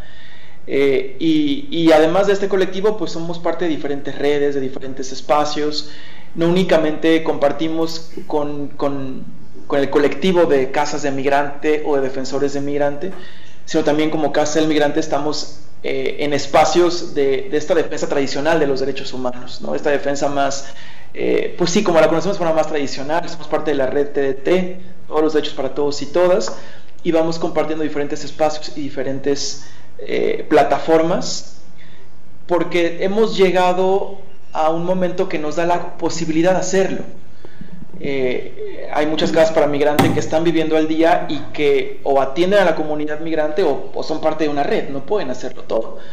Nosotros, digamos que se han juntado muchas situaciones que nos han dado la plataforma para poder estar presentes en diferentes espacios, y los aprovechamos, y lo que nos van contando los colegas de otras casas, pues vamos colocándolos en estos espacios donde por falta de tiempo, pues las demás organizaciones no pueden estar. ¿Qué sucede con el tema al interior de la jerarquía católica, ¿no? Sí, separar la iglesia son quienes la forman, y no precisamente la jerarquía es nada más la iglesia, ¿no? Es una parte de la iglesia, porque también son parte del colectivo, de quienes la forman, pero no son toda la iglesia.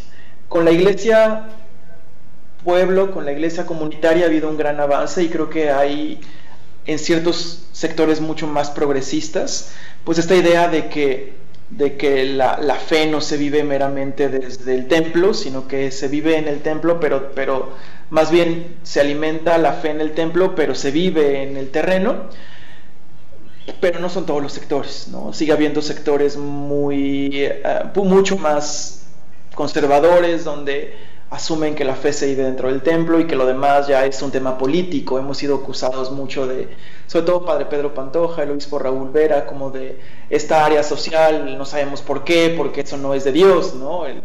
Está siendo muy terrenal cuando lo de Dios es el templo, la oración, y sí ha habido como acusaciones muy serias en cuanto a la forma de interpretar este tipo de acciones. Y al interior, dentro de la jerarquía, pues ha sido muy fuerte y es muy difícil el proceso. La Casa del Migrante fue fundada por religiosas. Más tarde llega el padre Pedro Pantoja, tenemos a un obispo que es Raúl Vera, que apoya completamente el trabajo de la organización, y al final el resto del colectivo hemos dejado que ellos sean los que, como puedan, sensibilicen a la jerarquía y al interior de la iglesia. Tristemente seguimos teniendo una iglesia muy dura en cuanto a los niveles de comunicación, y realmente los curas hablan con los curas y los obispos hablan con los obispos.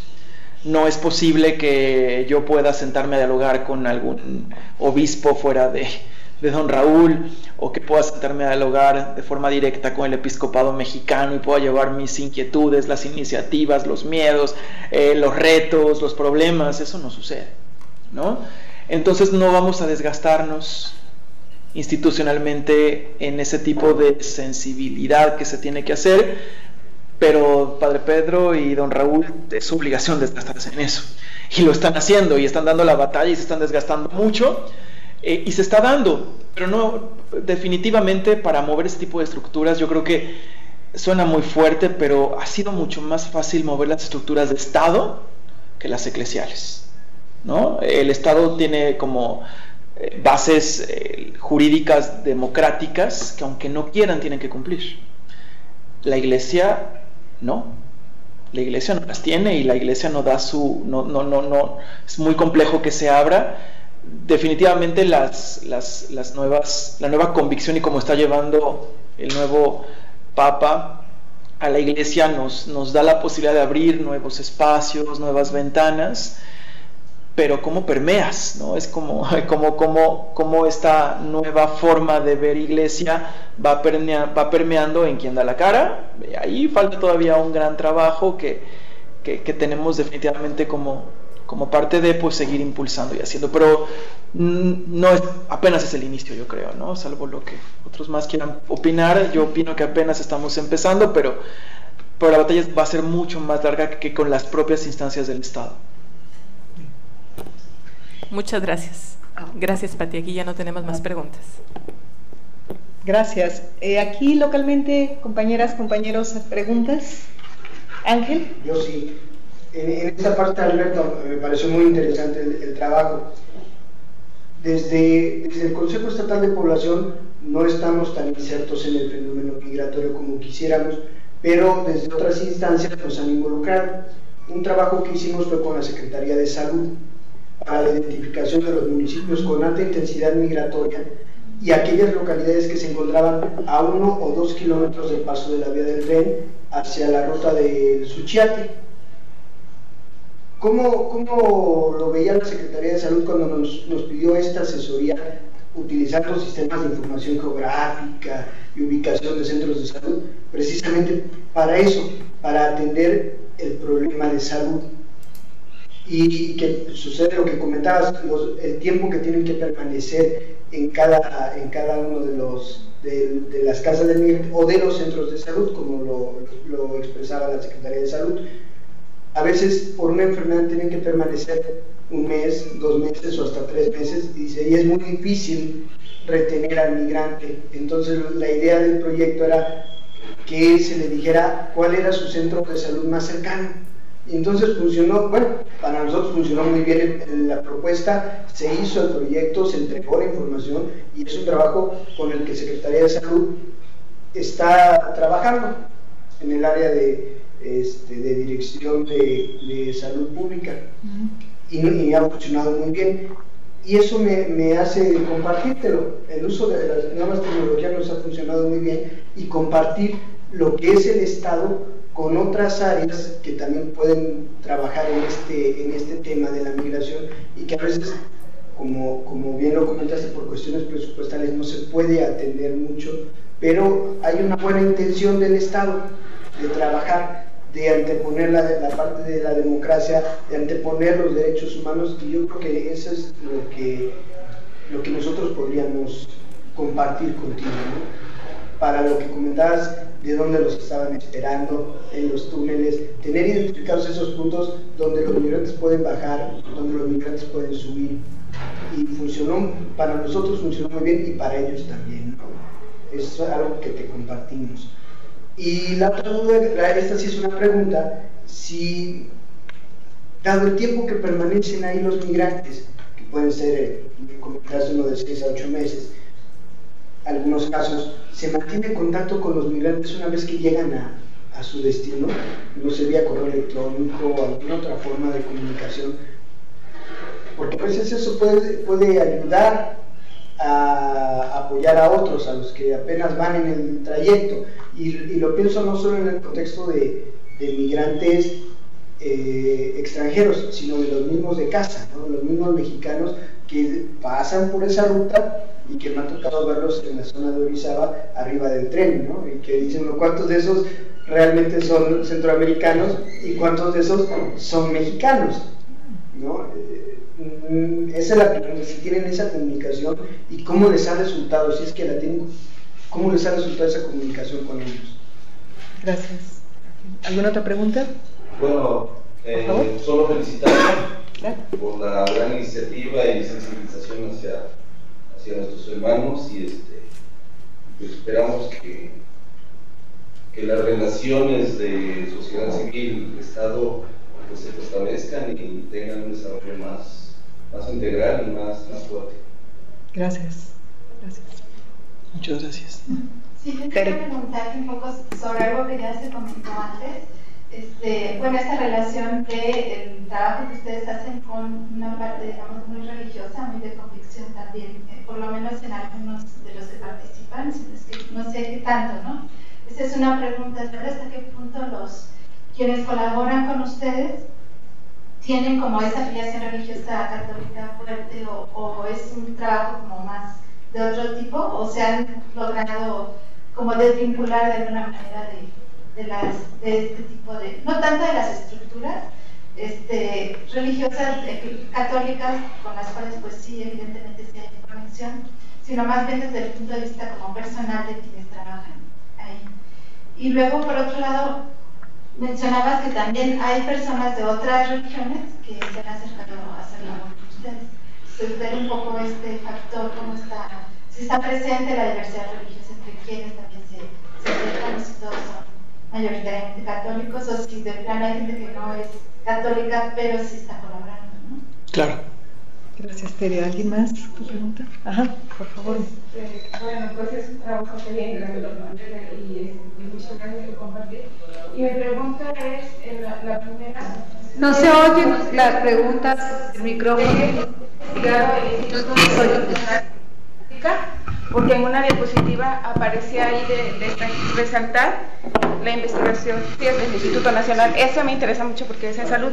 Y lo otro también, como rescatar que en el Estado también tiene una trayectoria histórica de migración interna muy fuerte, ¿no? Son, no sé si la primera o la segunda migración a Ciudad Juárez, muy importante, y precisamente en el 2009, otro evento, no sé si es coyuntural, pero es la quiebra del corredor industrial de 7 leguas ahí, que yo creo que de alguna manera tiene un impacto también en cómo vemos a los de Centroamérica, pero también a ellos mismos, ¿no? Porque precisamente en el 2009, con el programa de aquí, mucha gente veracruzana se había regresado y de alguna manera como que pude observar que era también un periodo donde se abría un poquito de nuevo el camino para los de Torreón y los de Coahuila y bueno, el estado, ¿no? En general.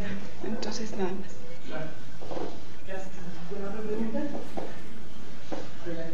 Bueno, respecto a la gente que sale de la casa del migrante, por lo regular les pedimos a todos que cuando lleguen al menos nos avisen, ¿no?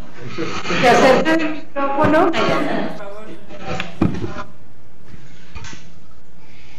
Perdonen, gracias. Cuando... ¿Sí se escucha bien? Sí, ahora sí, gracias. Perfecto. Sí. Muchas gracias. Bueno, compartí que cuando le pedimos a la comunidad, cuando la comunidad se va o alguna persona migrante se retira de la casa, les pedimos que al menos, les decimos, al menos avísanos, ¿no? Que ya llegaste. Realmente pocas personas lo hacen. Habrá una persona de cada 10 que nos dice y que nos comenta, también ya supe que llegó, ¿se acuerda que llegó tal persona? Ah, pues ya está en Chicago, ya está en Nueva York. Realmente no, aunque se los pedimos, la gente no nos avisa. Y también hay que ser como humildes, nosotros no somos la vida de las personas. La gente tiene otros amores, otros quereres, tiene a su familia, a sus esposas, a sus hijos. Y si tiene cierto recurso económico para una llamada, por supuesto que lo van a invertir en llamar a su esposa, a su hija, a su mamá, a llamar a la casa del migrante, porque cuántas casas cuando se fueron les dijeron llámanos, ¿no? Entonces, sería un avisadero impresionante. Y no hemos tenido algún mecanismo que sea económico, que sea rápido, que sea ágil, para monitorear las llegadas, ¿no? No nos ha dado la vida para desarrollar ese tipo de mecanismos. No por eso no creemos que no sea importante. Más allá del saber quién llegó, sí es importante por temas de cuidado de la vida, de seguimiento a las situaciones. Sería muy importante el desarrollar ese tipo de mecanismos para saber de esta población cuántas personas llegaron y en qué condiciones llegaron, que también sería algo trascendental, pero hasta el momento no lo hemos logrado. Respecto a temas de diversidad religiosa, la mayoría de las personas migrantes no son católicas, la mayoría son evangélicos, pertenecen a la iglesia evangélica. Dentro de la casa del migrante, si bien tiene inspiración católica, hasta el momento no nos definimos como una institución católica, sino como una institución de defensa de derechos humanos, que tuvo inspiración católica y que ciertos miembros mantienen esa inspiración católica para seguir trabajando. Dentro de la casa del migrante buscamos perfiles de colaboradores y de personas pues que vean el trabajo más allá de lo concreto, ¿no? Es decir, porque al final las frustraciones son muy grandes. El trabajar con la transformación de la estructura, el intentar acceder los derechos a las personas, pues no siempre es rápido, no es ágil y no es sencillo, y hay grandes frustraciones. Entonces, para ese trabajo, en algunos casos, ayuda mucho el que una persona tenga una inspiración espiritual, que le dé la fortaleza de soportar todas las situaciones que van en contra, el remar contra corriente. Pero también hay personas con una fuerza muy fuerte, que a pesar de que no tienen esta inspiración espiritual, tienen una fortaleza emocional que les permite el seguir manteniendo una actitud positiva en medio de este mar que nos viene en contra de la defensa y de la protección de las personas migrantes. Dentro de la casa hay personas religiosas, hay una religiosa, hay un sacerdote, hay una chica que tiene un papá musulmán y una mamá testigo de Jehová. Hay personas que se asumen como personas cristianas, hay católicos, hay católicas, hay personas que no profesan ninguna religión, pero que tienen una creencia religiosa. Hay personas no creyentes que no creen en la existencia de Dios. Es decir, habemos de todo. Habemos de todo dentro de la organización, no es exclusivo para un tipo de creencia.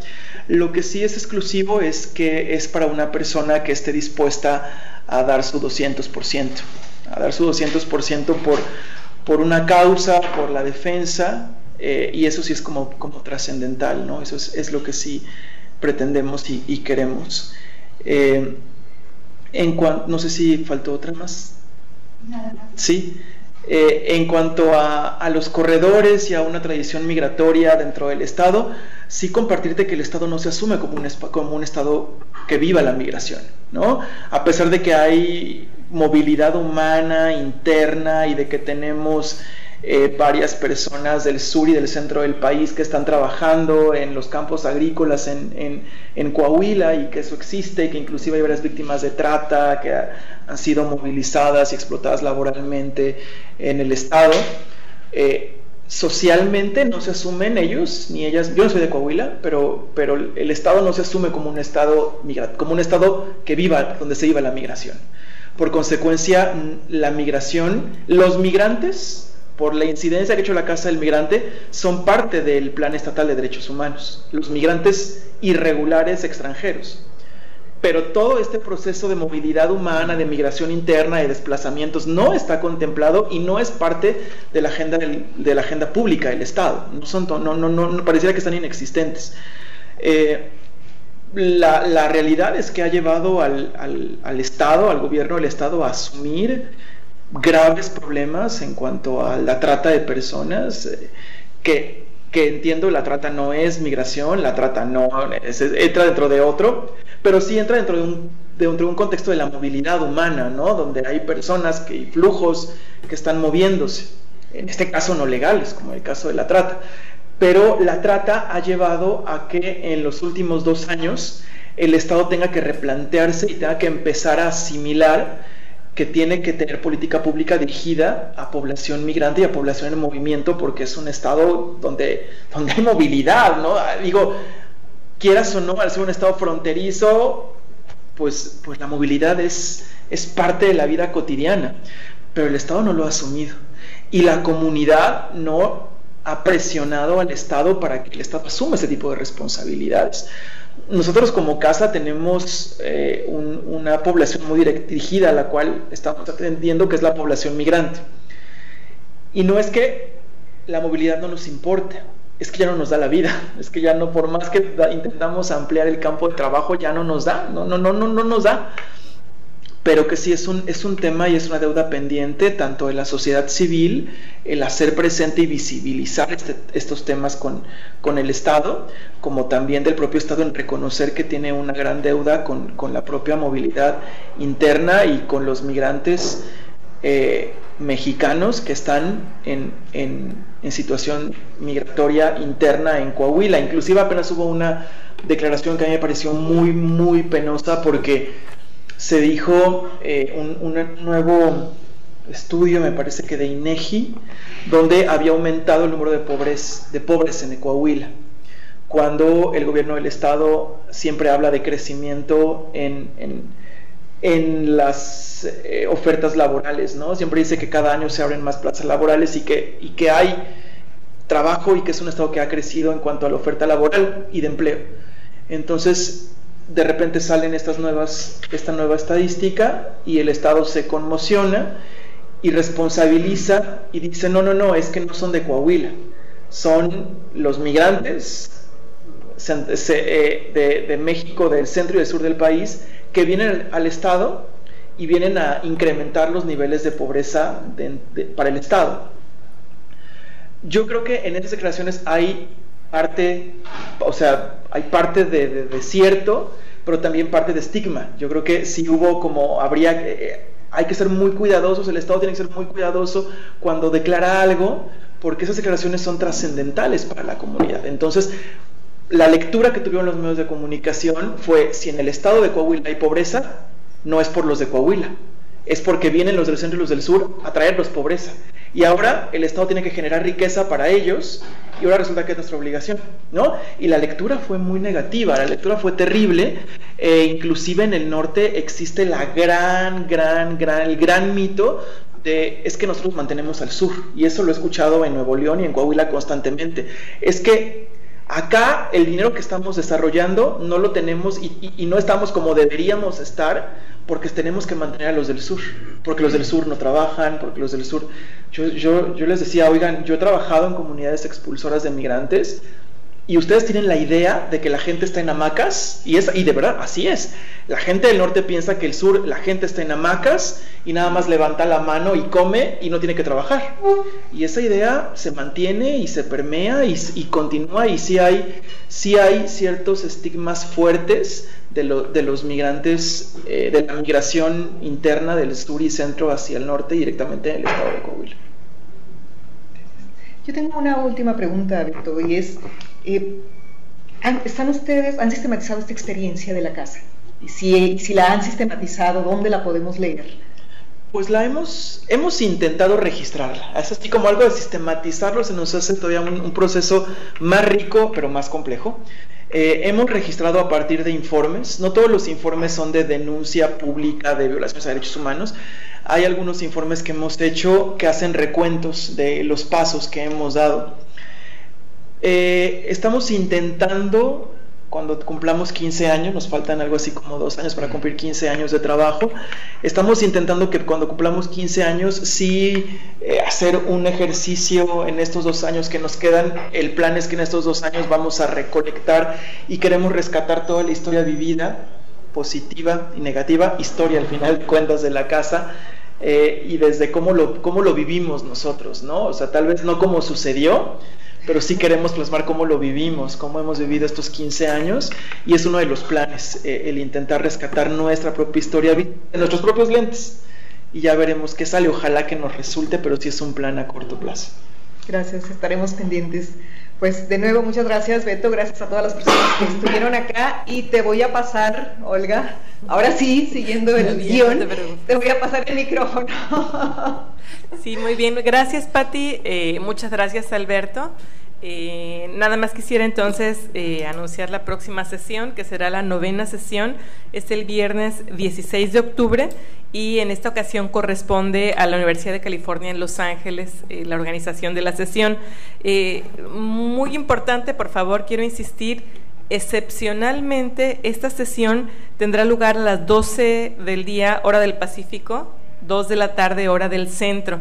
Es por cuestiones logísticas de la universidad, entonces por favor recuerden, excepcionalmente vamos a mover el horario del seminario solamente para la 9ª sesión. Los conferencistas serán, espero pronunciarlo razonablemente, Karthik Ramakrishnan de la Universidad de California, Riverside, y Pratipan Deep Gulesekaram de la Universidad de Santa Clara, quienes van a presentar los resultados del nuevo libro sobre Immigration Federalism. Va a ser una sesión en inglés y pues esperamos contar con todos ustedes. Muchas gracias. Gracias, Pati. Muchísimas gracias a ustedes, gracias a todo el mundo. Hasta luego. Hasta la próxima. Adiós. Besos. Hasta luego, Marta. Gracias.